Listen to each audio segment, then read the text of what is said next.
Good morning, everybody. Welcome to the session of Dorel Juvenile. My name is Koen. I'm General Manager of the Western Europe region at Contentserv. I've been working with Dorel already quite some time. I think we started already the first discussions back in 2012. And I'm very happy having Matheij of Dorel Juvenile with me. Hi, Michael. Hi. Good morning, Koen. Thanks for having me over for this Digital Readiness Summit. I'm happy to share with you some thoughts and ideas on how we worked with PIM and Contentserv, the solution. So I'm working at Dorel Juvenile for over the last 5 years. I started in this role as a marketing content automation specialist around 3 years ago. Dorel Juvenile, you might have heard of the name, but maybe not as well. So we have, across Europe, we are responsible for 6 brands. Maxi-Cosi, known for the baby car seats and the strollers, Koen, Tiny Love, Safety First, and Baby Art. And we also have a segment called Biblical for in Southern European markets, which is similar as Maxi-Cosi. Dorel Juvenile Europe is an entity of Dorel which holds 3 segments. Dorel Sports, mainly known for Cannondale and the bike segments. Dorel Home, for the furniture part, which is mainly located in the US. And Dorel Juvenile, it's a global segment across the US, Asia, APAC. I'm part of the Dorel Juvenile Europe team, where we focus on 13 markets. What you see on the slide here is around 7,000 employees. That's Dorel wide, and we have within Dorel Juvenile Europe around 1,300 employees. And as mentioned, we focus on 5 to 6 brands, from baby car seats up to nursery products and safety gates of baby toys. Okay, as I told you already, you were in contact as of somewhere 2012 with Dorel already, when I was still doing sales. But when did you actually start using the application? Yeah, that's a very nice question. So I initiated the project back in 2017. At first, we had an interim colleague that set up the project, but then, of course, because it was a new project also within the organization, product information management, they eventually said, okay, we need to have one dedicated person as a business owner on this topic. So what you mentioned that 2012, the alignment kicked off. I think the actual project internally, we started at that with Contentserv module 2015. Of course, that was a long process, not only indeed in a technical setup, but also the alignment between all different markets. At that moment, we were still a decentralized organization, which means that you had one business owner. In 2017, that became me. And then the actual operational tasks were made and done inside the market. So I think actually from 2015 on, we initiated the project and we're still ongoing. A lot have changed at this moment. I will explain a bit more on how we see PIM now. I think how we saw it previously, the need to kick off indeed with the PIM solution from Contentserv is at the beginning, and that's also before my time, a lot of manual work and a lot of duplication. So we didn't have one single source information. Of course, we have an ERP solution and we have a warehouse management system. But if you talk about product information that was scattered across the organization, or with the consumer care departments, or with the retail care or after sales teams, even product management. So it was very difficult to find one single source of information before we would have the PIM solution by Contentserv. So a lot was done with product Excel sheets, duplication of work, and also questionnaires regarding what is now the truth on historical information. So the products that we have to offer are, for example, the baby car seats. A certain model can be held inside the market, or the lifetime value of a product can be around 10 years, but a lot of things can change on that product, which also makes a nice bridge to why we have selected Contentserv. As mentioned, indeed, it's for Dorel Juvenile Europe, so we have to do with multilinguality. So we have around, as I mentioned, 13 markets that we are responsible for. And all of our products also have a source, a link towards our spare parts. So you were present at the moment, Koen, when we signed the project and we had that RFP. That was also before my time, but I think one of the needs and what I experienced now as well is the multilinguality. Yeah, indeed. And the differentiation between, okay, if a model has a certain longevity, then how do you manage your spare parts changes across that product? Yeah, and also if I well remember, there are quite some difficulties in managing the different regions. So not every country or every region was selling the same product. So there's also something that needed to be taken into consideration, which made it quite complex, as far as I remember. Yeah. So at this moment, I think operationally speaking, the usage of Contentserv are up to 5 years, and we have arranged everything now across all languages with all product information. And we have included now 5 brands that make use of Contentserv, and we still have 1 brand that we need to initiate inside our Contentserv as with product information. Yeah, you recently made also quite some changes in the data model, as far as I remember, that from a more, let's say, product variant or let's say product duplication across the system, you're now more focusing on the product details element. That maybe you can clarify this much more, since that was also a very big step for you during this process, just to make sure that the product data management was fully aligned with what you currently actually need. Yeah, that's true. So our organization is set up in different teams, multidisciplinarities. You have the brand team, you have product management, you have R&D, quality, and never ever forget the consumer care departments. So on the product relations, so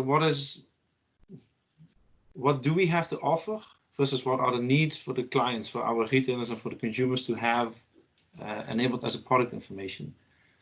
And that's also one of the reasons why Contentserv helped us with that, is to get a better clarity view on all those different stakeholders where they need to combine to get one data sheet or source of product information available for those retailers.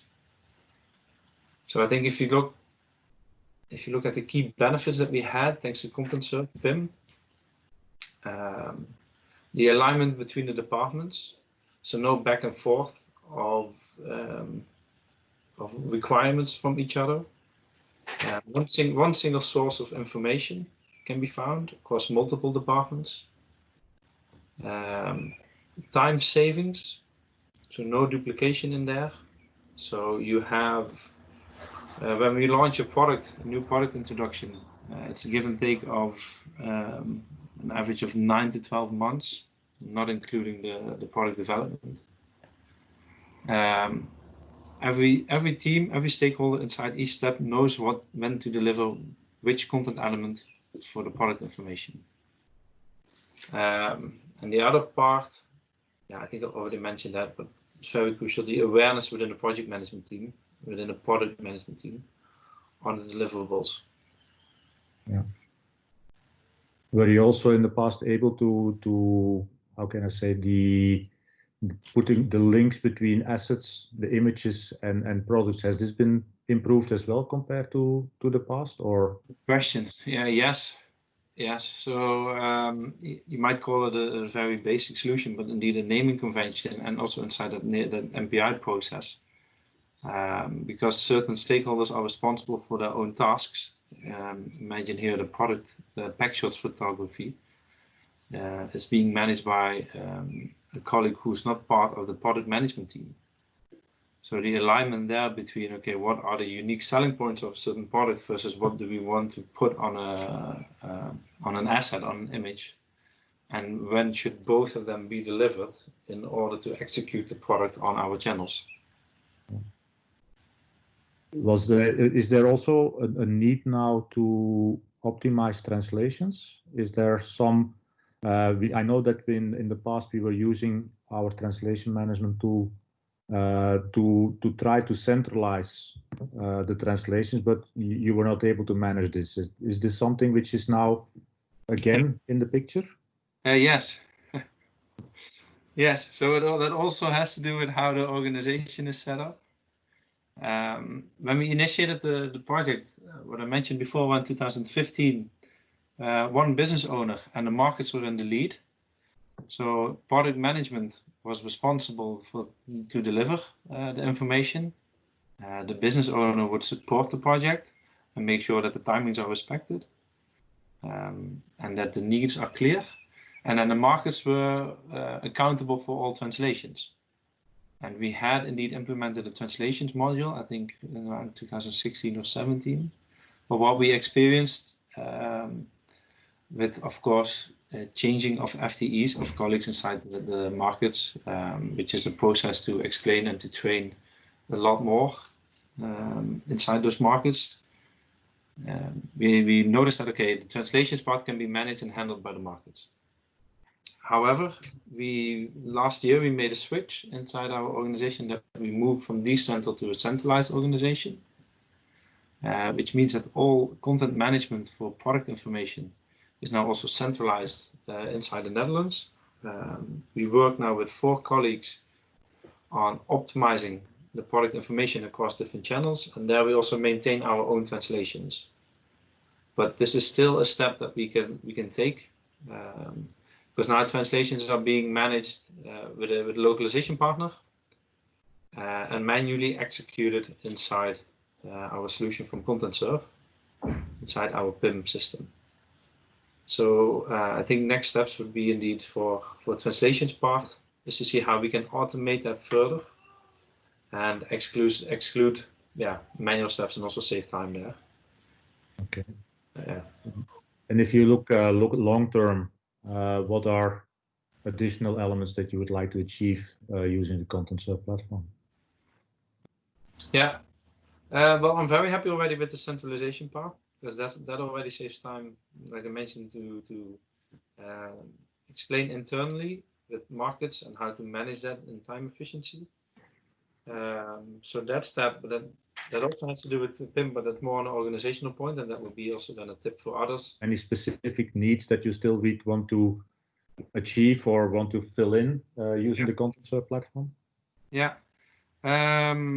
we just did a very big migration of Contentserv 15 to Contentserv 18, so we're now up to speed with the latest functionalities and also the modules that you had to offer. What you also notice is, of course, the ability for export methods. So the need for the retailers, also considering what the COVID-19 situation has done, we need to have a more, build a better relation with our retailers, with our clients, to see how we can provide information in a fast and suitable way to them. Our product information, so at this moment we're working on the data exports, like building retailer sheets. We still have colleagues in our after sales departments that provide Excel sheets towards the retailers. How can we make that more beneficial? But that's more of the short term, but then looking at a very long term is how can we enable that inside the platform? And one of the topics that we've raised now is a business-to-business portal that we are starting to accelerate. So all our product information management can be pushed towards different channels. And to be honest, the business portal was in our scope, but now that has accelerated due to the COVID-19 situation, is to be more flexible in how we provide data and that we offer our retailers a solution that they are able, not via phone, fax or email, but they're also able to deep dive in our product information and also being able to order. Okay. So indeed the translations module would be a nice one. On the short term, on the long term, the business-to-business portal and content syndication across multiple channels. And I think if we have accomplished that, we're already way ahead of our ambitions. Yeah. Okay. And then if you would like to conclude with one single tip you would like to give to the audience, what tip would be to help them to be more successful in the digital transformation? Yeah. I think you also referred to it. So it started in 2012, kicked off in 2015. I think the biggest tip that I have is keep spinning that flywheel into one direction. We started off with, we need to provide information to our retailers. And if you look at that's also a digital transformation that we went through. I think the quote of 1 year or 2 years ago was you have to be mobile first. Last year was you have to be more e-commerce driven. But everything starts with indeed your single source, where do you get your information from, how's your architect set up, and just keep spinning that flywheel, and then eventually your different requests or tasks or aspirations will come up. Okay, good. Thank you very much, Michael, for sharing your experience with Contentserv, having an insight in what you're heading for in the long term, and how PIM can be an enabler to support you and to be agile in changing towards the needs of each different, let's say, era within the organization. Yeah. Okay. Good. Thank you very much. Thanks for having me. Okay. Bye-bye. Bye.